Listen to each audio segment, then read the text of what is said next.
What's up? It's Kiney back here again for another video. Today I'm going to show you to make desktop shortcuts for your favorite websites in Windows 11. But let's get into it.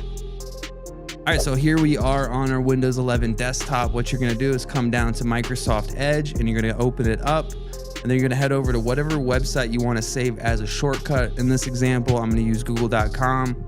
Let's say Edge opened it up in a full screen for you. What you're going to want to do is come up to the top right here to these two boxes and click on them, and then minimize it to a smaller screen. And as you can see, I am on google.com. All you have to do is come to this little lock right here on your screen, click on it, hold it down, and then drag it to your desktop. And as you can see, I now have a desktop shortcut for google.com. So let's close out of our current window, and then we're gonna open our new window from our desktop shortcut that we just created right there. And then as you can see, it pops up. But that's how you create desktop shortcuts in Windows 11. If you have any questions, drop them down in the comments section, and then make sure you like and subscribe, and don't forget to take it easy.